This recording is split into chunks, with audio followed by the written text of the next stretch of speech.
You're listening to The Signal Daily.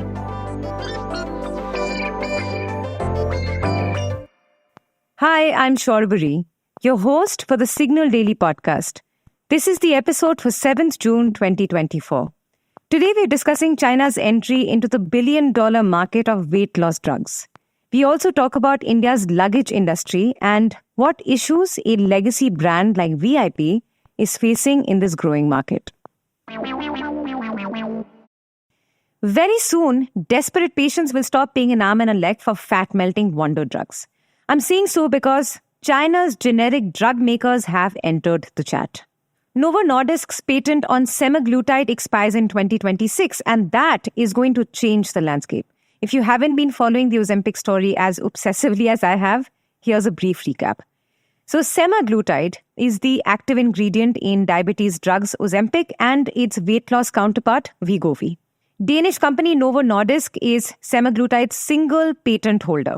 Unlike weight loss drugs of the past, semaglutide is very effective. Those who have taken the drug report almost 30% reduction in weight. And, well, the drug's efficacy made way for its insane popularity around the globe. So much so that Novo Nordisk and its American rival Eli Lilly are still not being able to meet demand. In India, where Ozempic and Wegovy are not even approved, those who can afford it have resorted to importing semaglutide injections from abroad. And, I wasn't exaggerating at the start. Semaglutide does cost an arm and a leg. A monthly course of Wegovy in the US, sans insurance, can cost up to $1,000. Now, in this framework, we'll analyze China's entry into the market of weight loss drugs. So as I was saying, Novo Nordisk's patent on semaglutide will expire in China in 2026. In the meantime, Reuters reports that Chinese firms have been hard at work trying to develop at least 15 generic versions of Ozempic and Wegovy. The frontrunner, which is a company called Hangzhou Jiuan Gene Engineering, I don't know if I'm pronouncing the name right, but this company has already sought approval for selling China's first biosimilar Ozempic. So why do we care? Well, analysts predict that the arrival of generics in the market will chop semaglutide prices by 25%. Also, even though Novo Nordisk and Eli Lilly have ramped up production, they are still not meeting the insane demand. Cheaper and off-brand Chinese generics will naturally help in easing supply constraints and ensuring wider availability of drugs.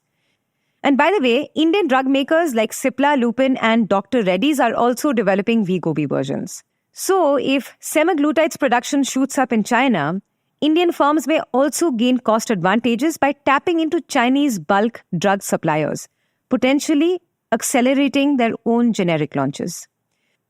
Well, although Ozempic does have some really concerning side effects, I guess many people will still welcome the cheaper version of this drug. And now for a second segment, we are going to bring you deep dives on stories from the world of technology, business, policy, and anything that leaves you with food for thought.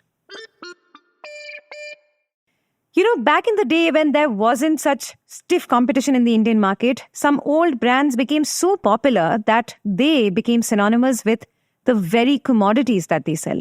A photocopy machine came to be called Xerox, a steel almirah became Godrej, and a suitcase was obviously a VIP. You've probably seen those old school hard-shell VIP suitcases at your grandparents' house, right? It's a brand that's over 50 years old, and everybody was lugging around these heavy suitcases for vacations and other trips. A bit inconvenient if you ask me, given its sheer weight, but then I'm a trolley bag generation. So what do I know about solid, dependable suitcases? Although, might I add that VIP also has trolley bags now. But anyway, for a long time, VIP Industries commanded the biggest market share, but in the last few years, it's been losing out to other brands as the Indian luggage industry goes through an evolution. And a crisis is brewing at VIP Industries because recently, amid declining profits, Nisa Baba Godrej resigned as an independent director on the board of VIP Industries as per the Economic Times, citing different views on leadership, accountability, and succession planning. So what's happening with this legacy brand and what evolution is the luggage industry going through? Let me explain. The VIP story started back in the 70s with briefcases for office goers. These briefcases came for rupees 50 to rupees 100. And as a Fortune India article describes it, office babus carrying VIP briefcases to work is a very distinct image of pre-liberalization India. Now, since then, this Mumbai-based company has diversified its offerings with other brands like Carlton, Skybags, Alpha, and Aristocrat. So, Alpha and Aristocrat are targeted at the economy segment, while VIP is a mass brand, and Carlton is positioned as a premium luggage brand on the lines of Samsonite. Then there's also premium handbags sold under Caprice Handbags that is endorsed by Hollywood star Alia Bhatt now, among other Bollywood actresses. But the problem for VIP is that its competitors are circling it from all sides as luggage, expected to be a nearly $15 billion market this year, goes through a style revolution. On the affordable end, VIP is losing its market share to Safari, which is now run by an ex-VIP top executive. In the premium end, it comes second to Samsonite, whose sub-brand Chameleon is also making gains in the mass premium segment. And then it is also facing stiff competition from VC-funded rivals such as Mukabara and Uppercase, who are, let's face it, far more stylish and much better at the social media game, which is the kind that works with Gen Zs and millennials these days. Another thing is that the post-pandemic Wanderlust or revenge travel or travel boom, whatever you like to call it, really drove up luggage sales in 2022 and 2023 as compared to 2019.